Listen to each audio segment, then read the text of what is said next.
प्यारे साथियों नमस्कार। क्या हाल चाल। आशा करते हैं कि स्वस्थ मस्त और तंदुरुस्त होंगे, लगातार पढ़ाई में व्यस्त होंगे क्योंकि लगातार वैकेंसियां आ रही है। अभी वैकेंसी जो है एसएससी जीडी 2025 आ चुकी है, जिसका एग्जाम जो है 2026 में होना है। सारा चीज आ चुका है कि 1 दिसंबर से फॉर्म भराना चालू हो गया है। आपका एग्जाम जो होगा फरवरी में होगा, फरवरी से अप्रैल तक में। आज जो हम डिस्कस करेंगे एसएससी जीडी के 20 सवाल, जो कि विभिन्न एग्जाम में, विभिन्न नहीं, इसी साल जो जनवरी में एग्जाम हुआ था, फरवरी में जो एग्जाम हुआ था 4 फरवरी 2025 को, शिफ्ट 1 का प्रैक्टिस सेट 1 है। यह 20 सवाल जो है परीक्षा में आते हैं और ये 20 सवाल जो लिए गए हैं आपके एसएससी जीडी के एक सेट का है। और आप देखेंगे कि कितना अच्छा अच्छा सवाल जो है इस परीक्षा में पूछे जाते हैं। कुछ विद्यार्थियों के सामने एक आइडिया बना हुआ है, एक फोबिया बना हुआ है कि एसएससी जीडी मतलब क्वेश्चन का लेवल बहुत आसान होगा, लेकिन ऐसा नहीं है। क्वेश्चन का जो लेवल है, हमने 20 सवाल देखा है जिसमें 5 से 7 सवाल ऐसे हैं जो अक्सर आपके एसएससी सीजीएल के एग्जाम में या एनटीपीसी के एग्जाम में बार बार देखने को मिलता है या एसएससी जीडी में पूछ रहा है। इसके पीछे मात्र एक वजह है कि एसएससी जीडी में कंपटीशन बढ़ रहा है दिन पर दिन। तो आपको तैयारी जो है यह मान के नहीं कभी करना पड़ेगा कि हम एसएससी जीडी का तैयारी कर रहे हैं। क्लियर है? आपको यह चलना पड़ेगा कि एसएससी की तैयारी कर रहे हैं। तो चलिए बिना देर किए हुए आपको स्वागत करते हैं आपके प्रवीण मैथ्स के यूट्यूब चैनल पर। और आज हम शुरू करते हैं 20 सवालों का सिलसिला। तो चलिए रखते हैं आपके सामने में पहला सवाल। यह सवाल हम बताते चलेंगे कि किस चैप्टर, इसका कॉन्सेप्ट क्या होगा और फिर सवाल बनेगा कैसे। यह सवाल जो है आपका टाइम डिस्टेंस स्पीड से है। टाइम डिस्टेंस स्पीड, चाल समय दूरी, और यह सवाल औसत आधारित है। इतना तो आप समझ गए होंगे। चलिए शुरू करते हैं।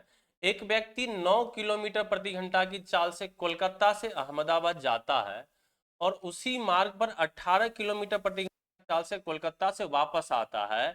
पूरी यात्रा के दौरान औसत चाल ज्ञात करिए। देखिएगा, सबसे पहले कॉन्सेप्ट समझेंगे कि ए से बी तक कोई आदमी गया, ए से बी तक कोई आदमी गया और x किलोमीटर प्रति घंटा के चाल से जाता है, फिर उसी रास्ते पर y किलोमीटर प्रति घंटा के चाल से वापस आता है। तो औसत चाल जो होता है वह होता है 2xy अब बटे में x प्लस वाई। ये एक कॉन्सेप्ट होता है डायरेक्ट शॉर्टकट सवालों को निपटाने का। बस इसी का इस्तेमाल करेंगे और सवाल यहाँ बने। बात समझ रहे हैं ना? देखिएगा, यहाँ है गया है किस चाल से, 2 इंटू में x के जगह 9 रखेंगे और y के जगह 18 रखेंगे बस। और 9 प्लस 18, 9 प्लस 18 होगा 27। आप काटेंगे तो नौतिया, नौतिया कितना होगा, नौतिया 27 होगा। 3 6 का 18, 6 दूना कितना आएगा 12 किलोमीटर प्रति घंटा इसका औसत चाल हो जाएगा। ऑप्शन नंबर बी आप आशा करते हैं कि समझ गए होंगे। बेहद आसान से सवाल थे, लेकिन हर सवाल आसान है ऐसा जरूरी नहीं। क्लियर है? आ जाओ अगले सवाल पर। दूसरा सवाल देखिएगा, यह एक ट्रेन का सवाल, ट्रेन रेलगाड़ी आधारित सवाल है। 210 मीटर और 140 मीटर लंबाई की दो रेलगाड़ियां एक ही दिशा में क्रमशः 80 किलोमीटर प्रति घंटा और 150 किलोमीटर प्रति घंटा की गति से गतिमान है। पीछे से आ रही तेज चाल वाली रेलगाड़ी द्वारा दूसरी रेलगाड़ी को पूरी तरह से पार करने में कितना समय मिनट में लगेगा। समझिएगा कॉन्सेप्ट यहाँ से, जब एक रेलगाड़ी दूसरे रेलगाड़ी को पार करेगा इसका मतलब होता है अपनी लंबाई को पार करेगा, मतलब 210 और प्लस में कितना 140 को पार करेगा। मतलब कुल दूरी आपका आएगा 210 प्लस में 140। और एक ही दिशा में चल रही, किस दिशा में चल रही है, एक ही दिशा में। तो जब दिशा समान होगा तो चाल घट जाता है। 80 और 150 का अंतर होगा 70। ये हो गया दूरी अब बटे में चाल। चाल कितना है 80 और 150, 150 में से 80 घटा देंगे तो ये आएगा किलोमीटर प्रति घंटा में। ऊपर में है किस में, मीटर में। इसको मीटर प्रति सेकंड बदलने के लिए क्या करेंगे, 5/18 से भाग लगा देंगे, गुना कर देंगे। बस ये सवाल का उत्तर हो जाएगा। समय बराबर आप जानते होंगे, समय बराबर क्या होता है, समय बराबर दूरी बटे में चाल। तो ये हो जाएगा आपका 350, 140 प्लस में 210, 350। यहाँ से आएगा 70 इंटू में 5/18। लेकिन ये किस में आएगा आंसर, सेकंड में आंसर आएगा। किस में आएगा, सेकंड में। देखिएगा जरा काटते हैं, 7×5 = 35 से ये खत्म हो जाएगा। उत्तर आपका होगा 18 सेकेंड। लेकिन आंसर किस में है, आंसर है आपका मिनट में निकालना है। आंसर मिनट में निकालना है तो क्या करेंगे, 18 सेकेंड को मिनट में बदलने के लिए 18/60 कर देंगे। 6 से कटेगा, 6 तिरिक 18, 6 दहाई 60, अरे होगा 3/10। मतलब 0.3 मिनट इस सवाल के क्या हो जाएंगे, आंसर हो जाएंगे। ऑप्शन नंबर ए हो जाएगा। आशा करते हैं कि इन बातों को समझ गए। चलिए बढ़ते हैं अगले सवाल। यह एक साधारण ब्याज का सवाल। 3 वार्षिक साधारण ब्याज की दर से समान दर से विपुल 5400 रुपया की राशि का निवेश करता, ठीक है, और विनय 9400 रुपये की राशि का निवेश करता है।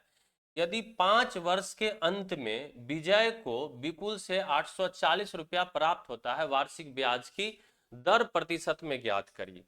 ये साधारण ब्याज का एक आसान सा सवाल है, साधारण ब्याज का एक आसान सा सवाल है, मुश्किल सवाल इसको नहीं बोला जाता। लेकिन हाँ, ऐसे सवाल बहुत कम जीडी में रहते थे, आजकल रह रहे हैं। देखिएगा, विपुल 5400 रुपया की राशि निवेश करता है, विजय 9400 निवेश करता है। समझिएगा, 5400 रुपया निवेश करता है और कौन, विपुल। विजय 9400 निवेश करता, निवेश करता है 9400। यदि 5 वर्ष के अंत में विजय को विपुल से 840 रुपया अधिक ब्याज प्राप्त होता है। चलो, यहां भी 5 वर्ष है और यहां भी कितना है, 5 वर्ष है। हम मान लेते हैं 8% ब्याज की दर से। सबसे पहले यहां से कॉन्सेप्ट समझिए। साधारण ब्याज जो होता है क्या होता है, साधारण ब्याज होता है मूलधन का समय दर का प्रतिशत मान होता है। आप कहिएगा कि यहाँ ब्याज कितना आएगा, तो 5400 का 5R% ब्याज आएगा। अरे हाँ है ना, तो बोलिए कि आएगा कितना, प्रतिशत से 2 जीरो कटता है, 54×5 कितना आएगा, 270R ब्याज आएगा। यहां से ब्याज कितना आएगा, 9400 का 5R% ब्याज आएगा। प्रतिशत से 2 जीरो कटेगा तो 94×5, 9×5 = 45, 470R ब्याज आएगा। इससे कितना कम है, इससे कितना कम है, तो 200R ब्याज कम है। और सवाल बोल रहा है अच्छा ये इससे अधिक है। ये कौन सा था, ये था विपुल का, और ये कौन था, विजय का था। समझिए, विजय लगाया था, ये कौन लगाया था, विपुल लगाया था। विजय को विपुल से 840 रुपया अधिक प्राप्त होते हैं। विजय को कितना प्राप्त हुआ है, 470। विपुल को कितना, 270। कितना अधिक है, तो 200। और सवाल बोल रहा है 840 रुपया अधिक है। 0 से 0 कट जाएगा, आर बराबर आएगा 84/20। 2 से काटेंगे तो 2 से कटेगा 42 बार में, 2 से कटेगा 10 बार, 42/10। आंसर होगा 4.2 सवाल का उत्तर। बहुत अच्छा सवाल तो नहीं कह सकते हैं, लेकिन हाँ यह सवाल आसान सवाल में, हाँ ये सवाल आसान है। यह सवाल सिंप्लीफिकेशन का है, जरा ध्यान से देखिएगा। यहाँ पर हम बॉड मास का कॉन्सेप्ट लगाएंगे, BODS। देखिएगा, 48 में 8 से भाग देंगे, कितना होगा, 6, गुना, ब्रैकेट में आ जाइए। 49 में 7 से भाग देंगे तो ये 7 आएगा। 4 में 10 से भाग देंगे, 4 से भाग देंगे तो 10 आएगा। 7 में से 3 जाएगा तो 4। अब आ जाओ, गुना कर दो, 10 चौका 40, 40 प्लस 7 47, बस 47 गुना में 6, 7 छक्का 42 का 2 हाथ में 4, 6 चौका 24 और 2 28, आंसर कितना होगा 282। ऐसे सवाल भी पूछे जाते हैं। देखिए 5वां नंबर सवाल जो है, यह एक एलसीएम एचसीएफ का सवाल है। एलसीएम और एचसीएफ का सवाल है, लेकिन नहीं, एलसीएम एचसीएफ नहीं, ये तो रेशियो का सवाल है, सॉरी। ये सवाल जो है आपका अनुपात और समानुपात का, समझेंगे। दो संख्या 4:9 के अनुपात में, आप बोल सकते हैं कि 4x होगा और 9x होगा, है ना। यदि उनका मध्यानुपाती, यहां से एक कॉन्सेप्ट जान लीजिएगा, ए और बी का मध्यानुपाती होता है √ए बी। ये कॉन्सेप्ट आपको याद होना चाहिए, बात समझ रहे हैं। चलो, तो 4x और 9x का मध्यानुपाती क्या आएगा, √4x अगुना में 9x। सवाल में दिया हुआ है कितना है, 24 है। क्लियर है। तो यहां से हो जाएगा 4 का वर्गमूल 2, 9 का वर्गमूल 3 और 2 बार x है तो उसके बदले 1 बार x बराबर 24। 3 दूना 6, 6 चौका 24, x का मान कितना आएगा 4। आपसे पूछ रहा है दोनों संख्याओं के बीच धनात्मक अंतर ज्ञात करिए। भाई 4x और 9x का अंतर कितने का आएगा 5x, 5 चौका 20, आंसर कितना होगा 20। ऑप्शन नंबर डी इस सवाल के सही उत्तर होंगे। बात क्लियर है। आ जाओ अगले सवाल पर। यह सवाल देख लीजिए, यह सवाल एकदम शिद्दत से करने वाला सवाल है। कुछ लोग कहते हैं कि जीडी है, अरे भाई आसान, आप सवाल एक बार पढ़ लो, पहले एक बार सवाल पढ़ लो। जब हमने देखा हमको लगा कि वाह, अच्छा इस लेवल के भी सवाल पूछे जाते हैं जीडी में। आ जाओ देखो, मंदार के दो, केतन और तुषार, थोड़ा आराम से समझना, बात बता दे रहे हैं। 11 वर्षीय केतन को मंदार की संपत्ति से कुछ धनराशि मिलती है, ठीक है। 12 वर्षीय तुषार को बाकी धनराशि मिलती है, लेकिन केतन और तुषार को धनराशि तभी मिलेगी जब वह 22 वर्ष के हो जाएंगे। तब तक धनराशि बैंक में जमा रहेगी और उस पर वार्षिक रूप से चक्रवृद्धि 8% वार्षिक दर से ब्याज मिलेगा। जब दोनों 22 वर्ष के हो जाएंगे तो उन्हें समान धनराशि मिलती है। यदि यदि मंदार के पास कुल धनराशि 24,700 थी तो मंदार ने तुषार को शुरुआत में कितनी धनराशि दी थी। क्वेश्चन समझ में आया क्या। क्वेश्चन ऐसा पूछा गया है, लेकिन ये इतिहास नहीं रहा है कि ऐसे सवाल जीडी में पूछे जाते हैं। देखिएगा, समझिएगा बात। हम कह रहे हैं कि मंदार के पास कुल धनराशि है कितना 24,700 रुपया। इसमें किसको किसको दिया, केतन को दिया और तुषार को दिया। अरे हाँ है ना। चलो, केतन का के मान लो और तुषार को टी मान लो। एक समय बाद दोनों को बराबर धनराशि प्राप्त होगा चक्रवृद्धि ब्याज की दर से। तो मूलधन केतन का हो गया के इंटू में 1 प्लस में मिश्रधन का फॉर्मूला तो है ना, मिश्रधन बराबर होता है ए बराबर पी इंटू में 1 प्लस में आर बटे में 100 के पावर एन, एन मतलब वर्षों की संख्या। जहां ए क्या होगा मिश्रधन होगा, पी क्या होगा मूलधन होगा, आर क्या होगा ब्याज की दर होगा और एन क्या होगा लगने वाला समय होगा। क्लियर है। अब आ जाओ, तो 1 प्लस में आर है 8 बटे में 100, ये केतन है। केतन कितने साल का था 11, पैसा कम मिलेगा उसको 22 साल होगा, इसका मतलब इसका पैसा 11 साल रहेगा। दोनों को समान प्राप्त हो, यहां से बता देना तुषार का धन है टी 1 प्लस में आर बटे में 100। अब इसके पावर में कितना आएगा, इसके पावर में तुषार था 12 वर्ष का, तुषार कितना का था 12 वर्ष का, इसको पैसा कम मिलेगा 22 वर्ष में, मतलब इसका पैसा रहेगा 10 साल। यहां से अगर हम केतन बटे में तुषार निकालना चाहे तो आप बोलिए कि 1 प्लस में आर के जगह 8 रख दो, 8 बटे में 100 के पावर में आएगा 10, नीचे में आ जाएगा 1 प्लस में 8 बटे में 100 के पावर में 11, है ना। जरा ध्यान से इन बात को समझते रहना ये 10 है पावर में 11, तो एक बार से एक बार कट जाएगा, बचेगा कितना, 1/1 प्लस में 8/100, है ना। जब आप इसको सॉल्व करिएगा तो केतन बटे में जो तुषार आएगा वो आएगा 100 प्लस 8, 108/100, मतलब 100/108 ये आएगा। 4 से काट लेंगे, ये होगा 25, 4 से काट लेंगे 27। इसका मतलब है केतन को मिलेगा कितना, केतन को मिलेगा 25 और तुषार को मिलेगा 27, हाँ या ना। आप बोलेंगे हाँ सर। अब समझिएगा, टोटल पैसा था कितना, 24,700। तो यही जो मंदार के पास था, केतन को दिया और तुषार को दिया, तो दोनों को मिला के देगा कितना, 25 और 27 52। और सवाल में बोला है दोनों के पास है कितना, 24,700।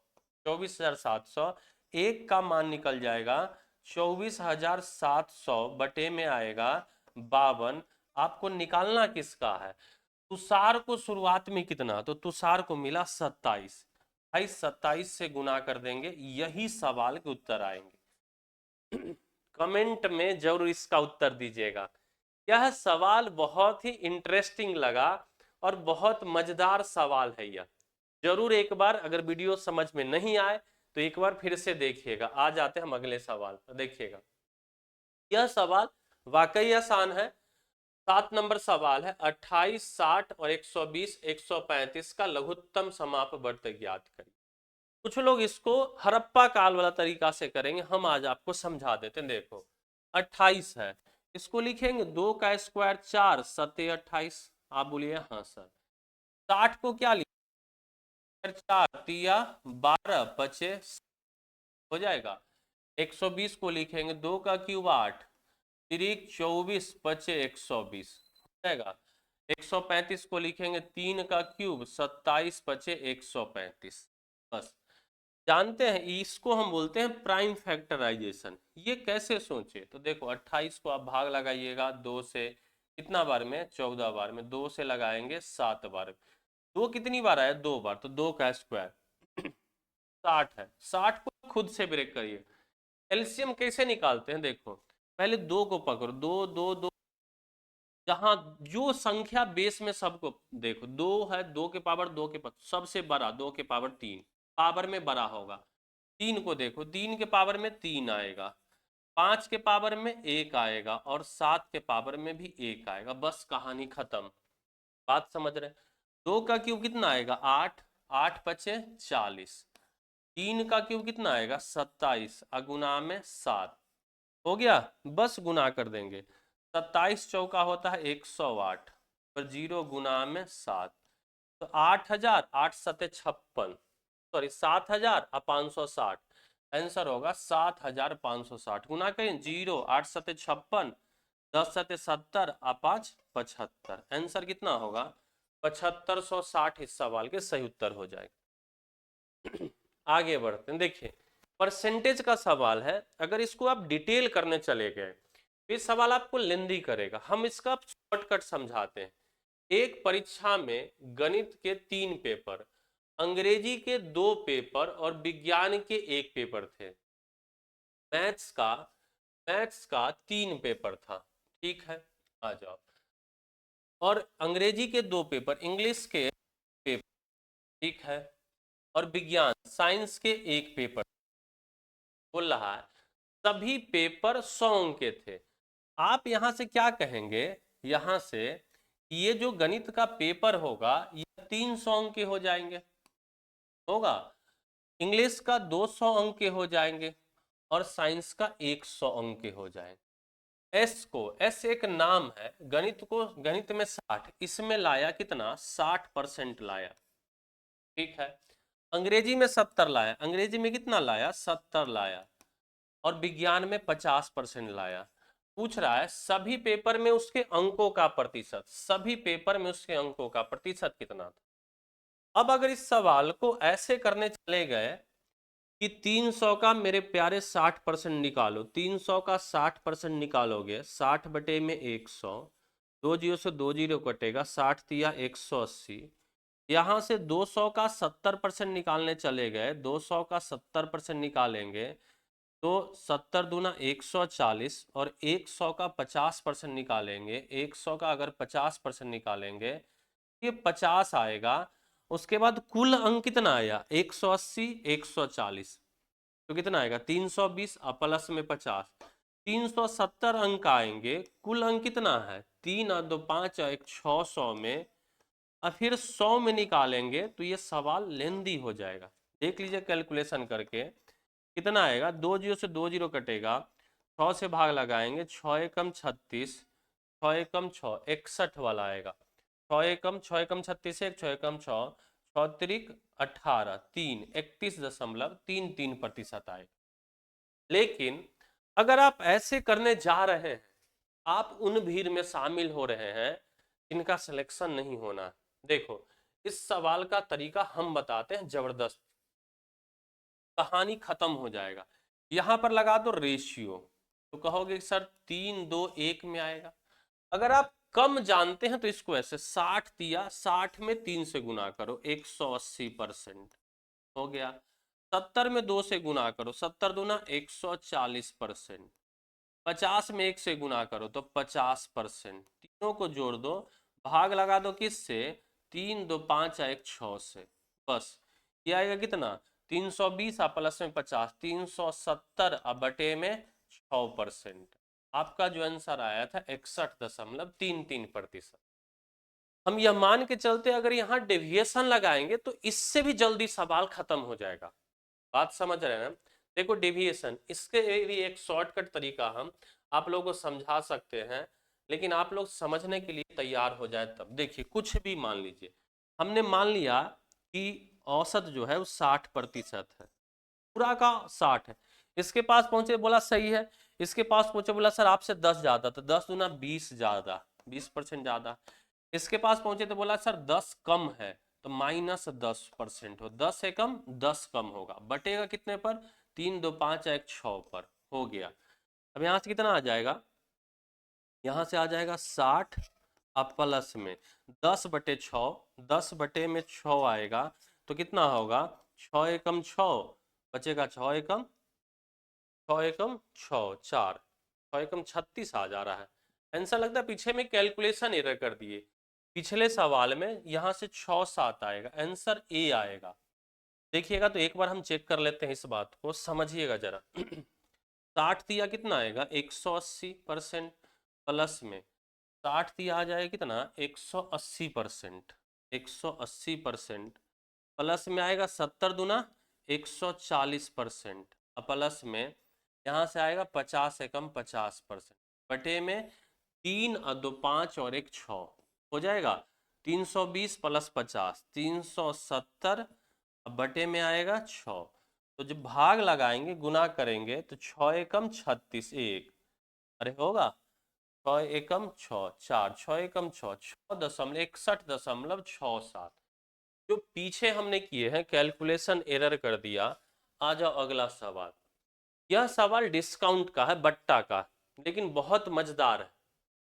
एक विद्यार्थी को एक पुस्तक की खरीद पर निम्नलिखित 4 ऑफर मिल रहे हैं, 20% और 20% के 2 क्रमिक छूट, 25% और 15% की 2 क्रमिक छूट, 30% और 10% की 2 क्रमिक छूट, 5% और 35% की 2 क्रमिक छूट। कौन सा ऑफर विद्यार्थी के लिए सबसे अधिक छूट प्रदान करता है? यह सवाल अच्छा सवाल है, ऐसा नहीं कि आसान है, लेकिन आप अगर इस चीज सवाल को समझ जाएंगे तो ये बेहद आसान सवाल में से गिनती होता है। देखो चारों छूट निकाल लो, जो सबसे ज्यादा होगा दुका विद्यार्थी के लिए अच्छा हो। देखो 20% के 2 लगातार छूट, फार्मूला कैसे निकालते हैं 20 प्लस में 20 माइनस में 20 गुना निकलता है। आप बोलेंगे हाँ सर, यहाँ से 0 से 0 0 0 कट जाएगा, 20 20 40 में से 4 घटेगा, इससे निकालो 25 प्लस में 15 माइनस में 25 गुना में 15 बटे में 100, अरे होगा ये कितना आएगा 40 आएगा, 40 में से 3.75 घटेगा, 36.25% का छूट आएगा। दूसरा वाला, ये पहला वाला था। तीसरा वाला देख लीजिएगा, तीसरा वाला होगा 30 प्लस में 10 माइनस में 30 गुना में 10 बटे में 100, अरे होगा तो ये जो आएगा 0,0,0, 40 में से 3 घटेगा, 37% का छूट होगा। चौथा वाला देख लीजिएगा, 5 प्लस में 35 माइनस में 5 गुना में 35, 5 गुना में 35 बटे में कितना आएगा 100। अरे होगा, तो 40 में से घटेगा 1.75, क्या आएगा 38.25 छूट। दो सवाल यहां से पूछे जाते हैं अक्सर। एक सवाल तो पूछा जाता है कि विद्यार्थी के लिए कौन अच्छा रहेगा, एक सवाल पूछा जाता है दुकानदार के लिए कौन अच्छा रहेगा। यहाँ पूछा है विद्यार्थी के लिए, जो खरीदार है, यहाँ विद्यार्थी इसलिए हम विद्यार्थी बोल रहे हैं, विद्यार्थी के लिए कौन सा अच्छा रहेगा, या एक ग्राहक के लिए कौन सा अच्छा रहेगा और दुकानदार के लिए कौन सा अच्छा। मेरे प्यारे, ग्राहक के लिए वो छूट अच्छा रहेगा जो सबसे ज्यादा है। अरे है ना, तो आंसर कौन सा होगा 38.25, 4 चौथा छूट अच्छा है, मतलब ऑप्शन नंबर ए सवाल का उत्तर। अगर यही सवाल में पूछ देता कि दुकानदार के लिए सबसे अच्छा छूट कौन है, तो दुकानदार के लिए कौन सा होता, पहला वाला छूट आंसर होता। और ऐसा बार बार सवाल पूछा जाता है। आ जाओ अगले सवाल। यह एक एलसीएम एचसीएफ का सवाल है। दो संख्याओं का एचसीएफ 11 है, उनका योग 132 है। समझिएगा, एचसीएफ दे रखा है, एचसीएफ दे रखा है 11 है। तो आप बोलेंगे दो संख्या है, तो वह संख्या जो होगा, पहली संख्या 11x और दूसरी संख्या जो होगा वह 11y होगा। ऐसा कॉन्सेप्ट होता है कि अगर कोई दो संख्या है, इन दोनों का एचसीएफ h है, तो पहली संख्या जो होगा hx होगा और hy होगा, जहां x और y कॉमन को प्राइम नंबर होता है। अब आ जाओ, कह रहा है दोनों का योगफल, तो 11x प्लस में 11y बराबर कितना दिया है 132 दिया हुआ है। 11 कॉमन हो जाएगा, x प्लस y कितना आएगा 132, 11 से कटेगा यह 12 बार में। अब x प्लस y क्या होना चाहिए 12, मतलब दो संख्या चाहिए जो योग कितना होना चाहिए 12, और दोनों क्या होना चाहिए को प्राइम सहभाज्य होना चाहिए मेरे प्यारे। अगर एक लेंगे तो ये 11 होगा, तो ये हो सकता है। 2 और 10 होगा, आप कहेंगे नहीं। 3 और 9 होगा, नहीं। 4 और 8 होगा, नहीं। 5 और 6 होगा, 5 और 6 11 हो सकता है। 6 और 6 नहीं, संख्या रिपीट कर जाएगा। 7 और 5 नहीं, नहीं होगा। 7 और 5 नहीं होगा। 5 और 7, 5 और 7, 5 और 7, 5 और 6 नहीं होगा ना, 5 और 6 नहीं होगा, 5 और 7 होगा, क्योंकि 12 पूरा होना है तो 5 और 7 होगा। 7 और 5 नहीं होगा, रिपीट कर गया। x और y का मान क्या संभव है, x और y का मान 1 और 11 संभव है, 5 और 7 संभव है, यही है। यदि दोनों संख्या 42 से बड़ी, दोनों संख्या क्या हो 42 से बड़ी हो, बताओ x का मान अगर 1 रखेंगे तो संख्या क्या बन जाएगा 11, y का मान 11 रखेंगे तो 121, दोनों संख्या 42 से बड़ी, तो पहला ऑप्शन नहीं होगा। दूसरा देखिए, x का मान अगर हम 5 रखेंगे, x का मान 5 है तो 11 पचे 55, अब y का मान 7 रखेंगे तो 11 सते कितना आएगा 77, 11 सते 77, तो ये सही है। तो दोनों संख्या के बीच अंतर कितना है, 55 और 77 के बीच अंतर कितने का होगा, इस सवाल का उत्तर होगा। मेरे प्यारे, यह जो सवाल है अभी तक के इतिहास में जीडी के लायक नहीं था, लेकिन पूछा जा रहा। इससे साफ स्पष्ट है कि 2026 में जीडी में तहलका मचने वाला। आ जाओ, 16 और 48 का तृतीय अनुपाती कितना, याद रखना ए और बी का तृतीय अनुपाती थर्ड प्रोपोर्शन बी स्क्वायर बटे में ए होता है। ये अनुपात में पढ़ाया जाता है, समानुपात में। ए के जगह है 16 और बी के जगह है 48, आंसर होगा 48 गुना में 48 बटे में 16, 16 तिया 48, 48 तिया 8 त्रिक 24, 4 तिया 12 और 1 14, आंसर कौन सा होगा 144 इस सवाल के उत्तर हो गए। बात क्लियर है, क्लियर होनी भी चाहिए। आ जाते हैं अगले सवाल पर। हम पहले ही बोल दिए हैं कि 20 के 20 सवाल बेहतरीन नहीं है, लेकिन 12-14 सवाल आसान है, 5-6 सवाल अच्छा है। जो अच्छा करेगा सिलेक्शन पक्का। उस वस्तु का क्रय मूल्य क्या है जो 8% लाभ के साथ इतना रुपया में बेचा जाता है। समझिएगा, 8% लाभ का मतलब होता है अगर क्रय मूल्य 100 है तो वस्तु बिकेगा कितना में, 108 में। अरे है ना। और सवाल में बोल रहा है कि 1566 में बेच रहा है, एक का मान कितना आएगा, 1566 बटे में 108। आपसे क्रय मूल्य पूछा जा रहा है तो क्रय मूल्य कैसे निकलेगा, 100 का मान निकालना है तो 1566 बटे में 108 गुना में 100, बस सॉल्व कर देंगे। 4 से काटिए, 4 से कटेगा 25, अच्छा काटेंगे 27, 27 इसमें 1566 में 27 से भाग लगा दो, 27 से भाग लगा, 27 पचे होगा 135, 27 पचे आएगा 135, यहाँ से आएगा 1 2, 27 अठे होगा 216, 27 अठे 216 होता है तो पूरा पूरा कटेगा 58 बार में। अब 58 गुना में 25 सवाल के उत्तर हो जाएगा, गुना कर दो, 25 अठे 200 का जीरो हाथ में 20, 25 पचे 125 अब 20, 125 अब 20 145, आंसर कौन सा होगा, ऑप्शन नंबर सी। बात समझ में आ रहा होगा। आते हैं अगले सवाल पर, देखिएगा, एक संख्या को पहले 15% घटाया जाता है और फिर 20% बढ़ाया जाता है, इस प्रकार प्राप्त संख्या मूल संख्या से 78 अधिक है, तो संख्या नहीं मालूम है। ऐसे ये सवाल रेशियो, सक्सेसिव रेशियो का है, लेकिन कुछ बच्चे रेशियो नहीं पढ़े होंगे, हम इस सवाल को डायरेक्ट बताते हैं। संख्या मान लीजिए, देखो रेशियो मेथड ही समझो, पहले 15% घटाया गया, पहले क्या किया 15%, 15% का मतलब होता है 3/20, मतलब 20 में 3 घटाया गया तो 20 से कितना हो जाएगा 17, फिर 20% बढ़ाया गया, 20% बढ़ाया गया तो 20% मतलब होगा 1/5, मतलब 5 से कितना होगा 6, मतलब है कि 20 पचे 100 से कितना हो जाएगा 102 हो जाएगा। ये होता है प्रारंभिक, ये क्या होता है प्रारंभिक, और ये क्या होता है अंतिम होता है।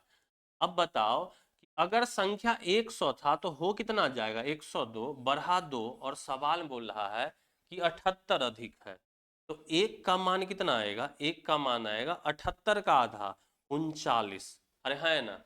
पूछ रहे मूल संख्या, मूल संख्या कितना था 100, 100 का वैल्यू कितना आएगा 3900, सवाल के उत्तर हो जाएंगे। ऑप्शन नंबर कौन सा होगा, डी इस सवाल के सही उत्तर हो जाएंगे। क्लियर है क्या। आ जाते हम अगले सवाल पर, देखिएगा, यह एक टाइम एंड वर्क का आसान सा सवाल है। ए किसी कार्य को 32 दिन में, बी उसी कार्य को 48 दिन में पूरा करता है। ए किसी काम को 32 दिन में करता है, ठीक, आगे बढ़ते हुए 8 दिन तक एक साथ काम करते हैं। एलसीएम में 48 का एलसीएम 96 होगा, 32 तिया 96, 48 दूना 96। ए का क्षमता 3 आएगा और बी का क्षमता 2 आएगा, ए का क्षमता 3 और बी का क्षमता 2, वे 8 दिन तक एक साथ कार्य करते हैं। इसका मतलब ए प्लस बी कितने दिन तक काम करता है, 8 दिन तक करता है। एक दिन में 3 और 2 5, तो 8 दिन में 8 बचे 40 काम कर देगा। आगे बढ़ते हैं, फिर ए कार्य करना छोड़ देता है, ए कार्य करना छोड़ दिया तो अब करेगा कौन, बी। शेष कार्य का 60%, बताओ पूरा काम था कितना 96, पूरा काम 96 था, जिसमें से हुआ कितना 40, तो बचा कितना 56।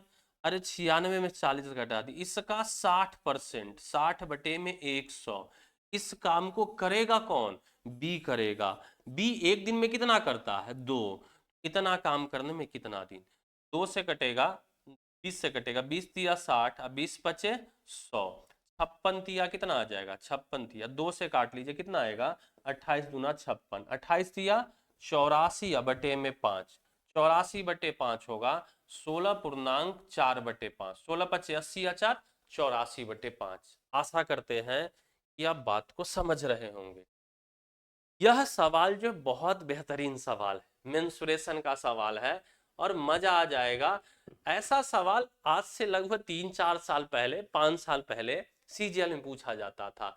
दो संख्याओं की ऊंचाई का अनुपात 4:3 है, ऊंचाई का अनुपात दे रखा है,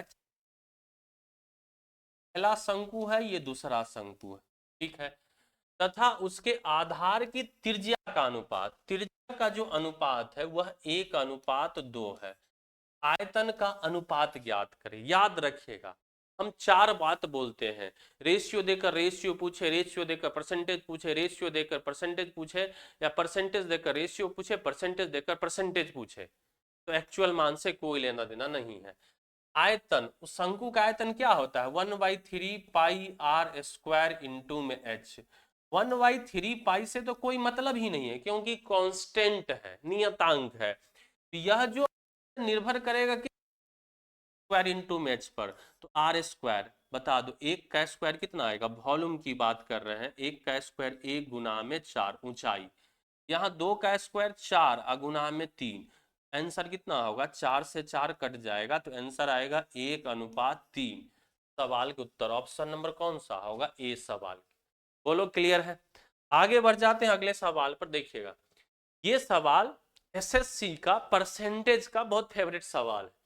पेट्रोल के मूल्य में प्रति लीटर 85% की वृद्धि हुई। मूल्य कितना बढ़ गया, 85%। समझिएगा मूल्य बढ़ जाता है आपका 85%, मतलब अगर 100 मूल्य है तो कितना हो जाएगा, 185। यही कह रहा है। इसकी खपत में कितने प्रतिशत की कमी कर दी जाए ताकि इस पर होने वाला व्यय केवल 48% की वृद्धि हो। मतलब खर्च जो है केवल 48% बढ़े, 48% बढ़े, मतलब 100 से कितना होगा, 148। 100 से कितना होगा मेरे प्यारे, 148। अब बताइए एक बात समझिएगा, मूल्य इंटू में खपत इक्वल्स टू होता है खर्च। मूल्य इंटू में क्या होता है, खर्च। हमको निकालना है खपत के बारे में। खपत के बारे में कैसे निकलेगा, तो आप कहिए खर्चा में हम मूल्य से भाग लगा देते हैं। खर्चा है यहाँ कितना, 100, और मूल्य कितना था, 100, भाग लगा दिए। रेशियो 148 में भाग लगा दें किससे, 185 से। बोलो बात समझ में आया क्या, 0 0 कट जाएगा, मतलब खपत जो है, खपत 185 से कितना करना पड़ेगा, 148 करना पड़ेगा। कितना कम किया है, 37 कम किया है, कितने से, 185 से, तो 100 पर कितना आएगा, 37 पचे होता है 185। 37 पचे कितना आता है, 185। 5 से काटेंगे, खपत में 20% की कमी करनी होगी। ऑप्शन नंबर कौन होगा, सी सवाल के उत्तर। आशा करते हैं कि समझ पा रहे होंगे। आ जाइए अगला सवाल, यह भी बहुत इंटरेस्टिंग छोटा सा सवाल जहर है। यदि समान ब्याज दर पर 2 वर्ष में साधारण ब्याज 42 रुपया है और चक्रवृद्धि ब्याज 51 रुपया, यहां से दो कॉन्सेप्ट लगेगा। साधारण ब्याज प्रत्येक साल बराबर होता है, पहला बात तो बता दो। 2 साल में साधारण ब्याज 42 रुपया है तो पहले साल भी 21 रुपया और दूसरे साल भी 21 रुपया, अरे हाँ या ना। तथा चक्रवृद्धि ब्याज 51 रुपया। अब बताइए, पहला बात होता है कि पहला साल साधारण ब्याज चक्रवृद्धि ब्याज बराबर होता है, तो पहला साल 21 रुपया, अब 2 साल में 51 रुपया, तो दूसरे साल 30 रुपया। दूसरा बात हो गया। अब एक और बात समझेंगे कि दूसरा साल जो चक्रवृद्धि ब्याज होता है वह पहले साल जितना मिलता उस ब्याज पर ब्याज मिलता है। मतलब 9 रुपया जो ब्याज है, 9 रुपया जो ब्याज है, 9 रुपया जो ब्याज है इस 21 पर मिला होगा, तो 9 का जो ब्याज है 21 पर, तो 100 पर कितना आएगा। बस यही सवाल का उत्तर, नहीं खत्म होगा। 3 से काटेंगे 3 तिया 9, 3 से काटेंगे 3 7 21, मतलब ब्याज की दर कितना आएगा, 300 बटे में 7% ब्याज आएगा। ये दर आ गया, सवाल आंसर नहीं आया है। तो मूलधन ज्ञात करें, मूलधन पूछ रहा है। बताइएगा साधारण ब्याज में एक साल में ब्याज आएगा इतना ही, 300 बटे में 7% ब्याज आएगा। और सवाल में बोला एक साल में ब्याज कितना आया, 21 रुपया। 1% का वैल्यू आ जाएगा, 21 गुना में 7 बटे में 300, 100% का वैल्यू आ जाएगा 100 से, बस गुना कर देंगे, बस कहानी खत्म। 0 0 घटेगा, 3 सते 21, 7 सते 49 रुपया।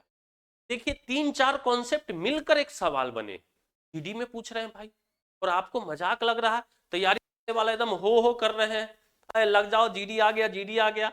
कुछ लोग क्रैश कोर्स निकाल दे रहे, बच्चा क्रैश कर जाए, करा दो क्रैश, क्या लगा है मेरा। आ जाओ अगला सवाल। एक बेईमान दुकानदार अपने सामान को क्रय मूल्य पर बेचने का दावा करता है, हालांकि वह एक ऐसे वाट का उपयोग करता है जिसका वजन उस वजन पर लिखे 46% कम है, उसका लाभ प्रतिशत ज्ञात। अभी जितने भी हम सवाल कराए हैं ना, जो हमारा बैच पढ़ता है ना, धुआं उड़ा के नहीं रख दिया तो फिर तुम मेरा बात कहां देखना। क्रय मूल्य पर बेचता है, इसका मतलब एक का सामान हुआ एक में बेचता है, क्रय मूल्य पर बेचने का मतलब यही होता है। और जो वजन है कम दे रहा है, वजन क्या करता है 46% कम तौलता है। कह रहा है कि हम 1000 ग्राम तौल है, लेकिन वो 46 ग्राम कम तौल रहा है, सॉरी 46% कम तौल रहा है, इसका मतलब वह 540 ग्राम ही तौल रहा है। कह रहा है कि 1000, मतलब है कि 540 रुपया का सामान वह 1000 में बेच रहा है। तो 540 रुपया का सामान अगर वह 1000 में बेचेगा तो कितने प्रतिशत का लाभ होगा, 0 से 0 कटेगा, 2 से कटेगा 27, 2 से कटेगा 50, मतलब 27 का सामान 50 में बिकेगा तो 23 का लाभ होगा कितने पर, 27 पर, तो 100 पर कितना होगा। बस इसी को कैलकुलेट कर लेंगे, 2300 बटे में 27, देखिएगा 3 से कटेगा क्या, नहीं कटेगा, तो नीचे में 27 से, सब जगह है, तो 2300 में भाग लगा दीजिए किससे, 27 से। अरे होगा 27 अठे 216 होता है, तो 216 यहां से आएगा कितना 14, 27 पचे 135, 85.135, तो बचेगा 5, 85.5 बटा 27, ऑप्शन नंबर डी सवाल के उत्तर हो जाए। आशा करते हैं कि समझ गए होंगे। आते हैं अगला सवाल। गोपाल, अजय और अतुल का औसत 46 केजी। गोपाल है, अक्षय है, अक्षय और अतुल, अतुल का औसत जो है 46 केजी है, तो कुल कितना कहेंगे, 46 गुना में 3 होगा। गोपाल और अक्षय, गोपाल और अक्षय का औसत कितना है 40 केजी, तो 40 गुना में 2 होगा कुल। अक्षय और अतुल 2 है, अक्षय और अतुल का वजन कितना है, औसत है 45, तो 45 गुना में 2 होगा। अक्षय का भार ज्ञात करिए, किसका निकालना है, अक्षय। देखिएगा इन दोनों को जोड़ दो, जोड़ेंगे तो क्या आएगा, गोपाल प्लस में अक्षय प्लस में अक्षय प्लस में अतुल, अरे होगा बराबर 40 दूना 80 या 45 दूना 90, 80 या 90 कितना 170 में से घटा दो किसको, गोपाल को, अतुल को और अक्षय को और अतुल को। कितना 46 या 36 18, 4 12 13, जब घटाएंगे तो देखिए गोपाल से गोपाल कटेगा, अतुल से अक्षय कटेगा, अतुल से अतुल, बच जाएगा कौन सा, अक्षय। 170 में से 138 घटा देंगे तो आंसर कितना होगा 32, आंसर ए हो जाएगा सवाल का उत्तर। आशा करते हैं कि समझ रहे होंगे। यह अंतिम सवाल है। 4 अंकों की सबसे बड़ी संख्या ज्ञात की जो 15, 25, 40, 75 से पूर्णतः विभाज्य। क्लियर है, ऐसे सवालों को ऑप्शन से उड़ाएंगे। 15 से कटेगा, इसका मतलब संख्या 5 से कटेगा, या 25 से कटेगा, इसका मतलब संख्या 25 से कटना चाहिए, 25 से ये संख्या नहीं कटेगा, 25 से ये संख्या नहीं कटेगा। 4 अंकों की बड़ी संख्या पहले 25 से कटे तब ना बड़ी, अरे है ना, तो ये 2 अंक जो ये 2 संख्या था 25 से नहीं कट रहा है। कहेंगे ऐसा क्यों, क्योंकि 25 का नियम होता है अंतिम 2 अंक कटना चाहिए, 99 25 से नहीं कटेगा, 60 25 से नहीं कटेगा, तो ये दोनों खत्म। अब रहा इन दोनों में आंसर कि इन दोनों में आंसर कौन सा हो। चलो देखिएगा 15 से कट रहा है, इसका मतलब संख्या 3 से भी कटेगा और 5 से कट रहा है, 3 से भी कट रहा है। 40 से कट रहा है, इसका मतलब संख्या 40 से कट रहा है, तो संख्या 10 से भी कटना चाहिए, अरे है ना। अब 40 से कट रहा है तो संख्या 10 से भी कटेगा, तो 40 से कटने 10 से कटने के लिए एक अंत में 0 चाहिए, तो इसमें नहीं है, आंसर कौन सा होगा, सी नंबर सवाल के उत्तर। बनाने का आवश्यकता नहीं। चलिए आज के लिए इतना ही। Thank you for watching, thank you for watching है ये, आपने पूरा वीडियो देखा। वीडियो अगर पसंद आया तो आप एक बार कमेंट जरूर करिए। हमें कमेंट से कुछ होते नहीं है, बस एनर्जी मिलता है कि आपको हम अगला वीडियो दे सके। बहुत दिनों के बाद आए, इसके लिए हमें खेद है। मैं प्रयास करूंगा कि लगातार वीडियो बनाते रहूं और आप लोगों का मदद करता रहूं। चलिए अभी के लिए इतना ही। जय हिंद, जय भारत।